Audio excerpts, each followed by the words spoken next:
This is TWiT.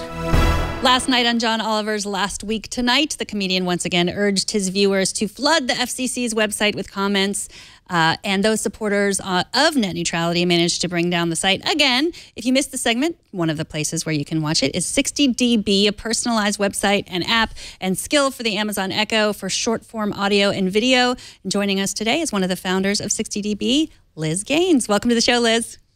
Hi, how are you doing? I'm doing well. So what did you make of Oliver's speech last night? Oh, well, he's great. I mean, he manages in 20 minutes to come up with like 99 different reasons why net neutrality is entertaining, which, you know, from a starting point of saying it's not, saying it's a really boring topic. So I think he's a national treasure. I agree. So you explain for people who haven't downloaded 60dB or haven't heard us talk about it. You can watch, what else can you watch besides John Oliver?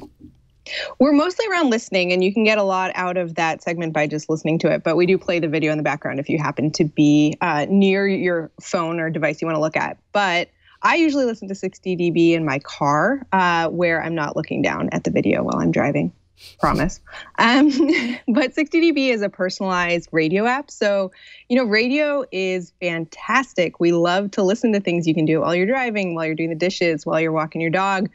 But it is kind of locked in this weird broadcast experience, except for this little tiny part of it called long-form podcasts, which are awesome and have their own apps, but are like just a tiny piece of the world of things you want to listen to. So we're for podcasts, but we're also for short stuff.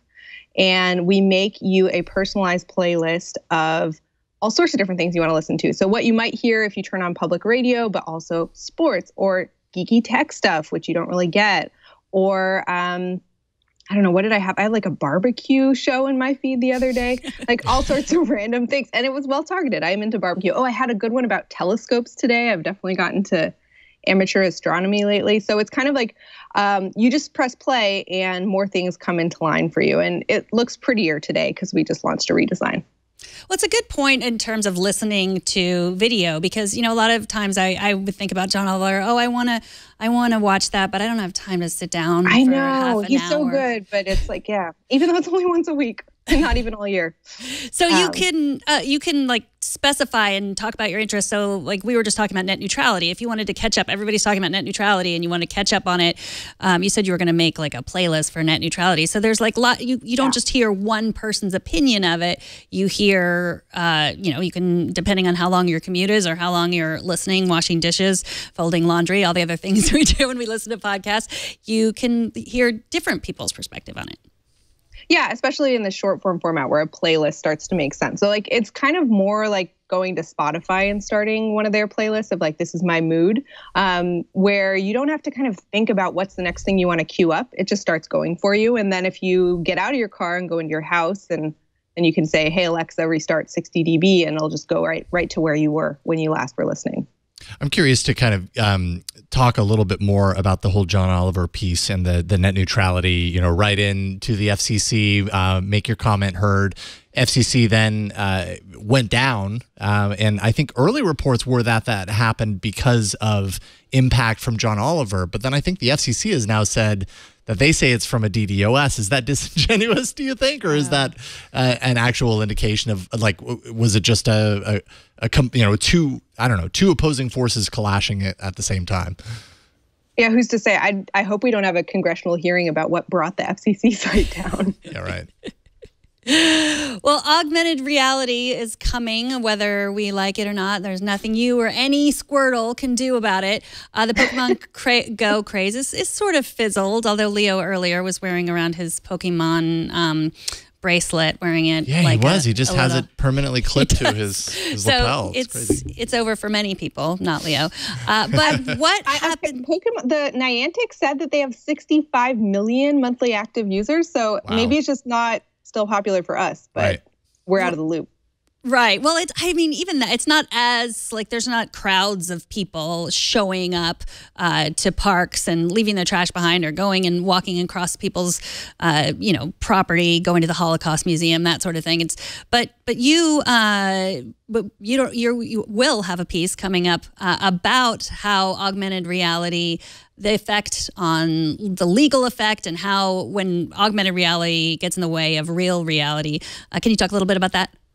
Yeah, so I have a story coming out. You guys have the scoop on my story, which is to say it's already out elsewhere. It's actually from the publication Inverse, and it's about how in Milwaukee right now there's a lawsuit over an ordinance that the town put together, or the county put together, to say augmented reality apps need to ask for permission to get basically like an event permit before they assemble all these people in a park like they did last year when Pokemon Go totally blew up. So that is something that AR apps are not too happy about, because it basically means that before they even get started, before they assemble any crowd, they have to get permission in all these like patchwork of different localities and whatever laws they would pass. So they want to get this precedent overturned, and that's about to go to court.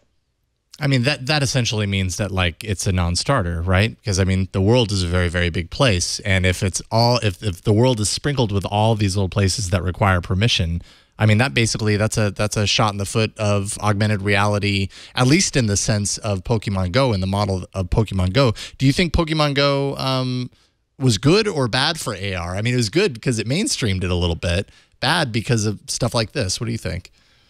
Yeah, I mean, it got people walking around staring at their phones, pinching to snatch little characters. Like, it got that into the mainstream and kind of showed you how obnoxious people looking at their phones while they're walking around the world were. Like, actually, the Milwaukee County supervisor that this reporter Jordan interviewed for his Inverse piece was hilarious. He was talking about how like people were walking around looking at their phones, like bumping into porta potties, I guess, and knocking porta potties over. He was really upset about that.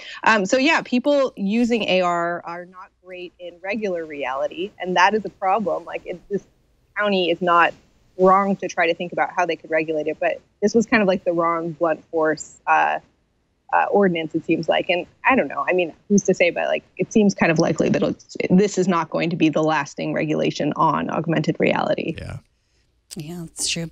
So you also are going to have a piece about Maple. That's a food delivery service that is going under. You're going to talk to a Quartz reporter, Allison Griswold, about that. What can you tell us about that?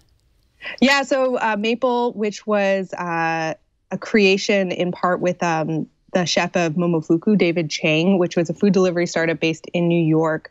They said today that they are pausing operations. And I'm talking tomorrow to a reporter from Quartz who has kind of a little bit of the inside scoop on how you have a picture on the screen right now of these apparently very tasty cookies that they used to include for free. Well, it turns out like including free cookies in your lunch costs millions and millions of dollars.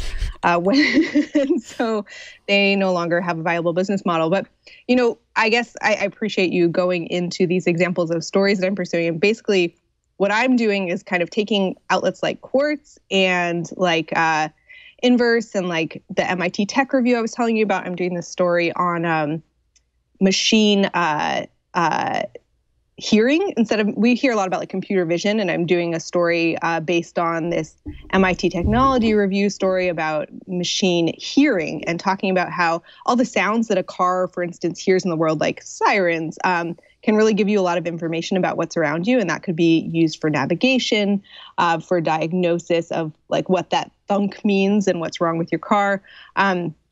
I thought that was really fun as a potential audio story. So I go out and talk to those reporters and kind of get those segments into a listenable format and chat with them, add some additional sounds. So this is a little preview of if you were to go, download 60dB or check out our website this week, some of the things you would hear on there. But then you don't have to just hear the stuff we make. You can also listen to John Oliver or whoever else talk about, other topics of your whatever you happen to be interested in. I believe that the car is the next available place for a live microphone to move into. And we're already feeling a little weird about a microphone in our kitchen with the Amazon Echo. I just wonder if it's safe to apply that same kind of caution into the connected car with a mic. That is the place where you want the kind of wake word experience, right? Like you don't want to press a button to say, I want to give my car some instructions. Yeah. No, I really do love what you guys are doing at 60dB. It feels like if you're used to just turning something on and listening to the radio, hopping in your car and turning on the radio and listening to whatever you have, it's kind of like that, but with customization obviously around it, so you can get a little bit more straight to the things that interest you. So I think you guys are doing an awesome job. Mm-hmm. Thank you. I appreciate you letting me plug it. I hope that was not too much of a plug. It wasn't. I mean, no, I really love it too. Like I mean, a lot of people call it Pandora, for radio, but I sort of think of it as Tinder. Not that I've ever used Tinder, but Tinder for radio. But you get to swipe back. Like that's often like I'll swipe through. I'm like, give me all my options. I'll swipe, and then you can swipe back, and which you can't do in Tinder. The other thing that I really like about it, it's a lot of really diverse voices that, like you said, you don't necessarily hear that. I mean, it's specific topics that aren't necessarily mainstream. You get the mainstream stuff too, but like a lot of different voices that I think need to be heard more, and that's part of what I love about it too. Cool. Thank you. Yeah, I actually have one quick question, because prior to 60dB and the work that you're doing with 60dB, you're a reporter, obviously you're with Recode, you have, All Things D. You have a rich history in kind of reporting on the other, I don't know, I don't know if it's applicable to say on the other side, but they're definitely different focuses. What inspired you to create 60dB in this direction, to go in this direction from what you were doing? So I did not start 60dB, but I happened upon them when they were pretty early on. And it's a company founded by people from Netflix and people from NPR. Mm-hmm. And so I stepped in as a person who does not have a lot of audio production experience, but loves listening. And so I joined up because I just thought it was a really smart idea. And I have been here kind of like doing the quick learning of making a piece of audio every day, but also just trying to think about how we can push this forward. So it's been super exciting on that front. Like the thing that I'm thinking about now is how do you transfer kind of the email newsletter that I really enjoy as a news consumer, and I think a lot of people do, to audio. So how do we make playlists that include both content that we make and bring in also other sources and kind of like point you out to other things you might want to listen to and bring that together. So if you check out the app now, we have a few examples of that. Like the one going right now is Summer Jams. And we have some like highly entertaining stories about our favorite summer songs of all time, our favorite summer shows of all time. And then we also bring in like a piece from Planet Money about what it is to make the song of the summer. And that kind of, you just press play on that playlist and you hear stuff from us and stuff from other people.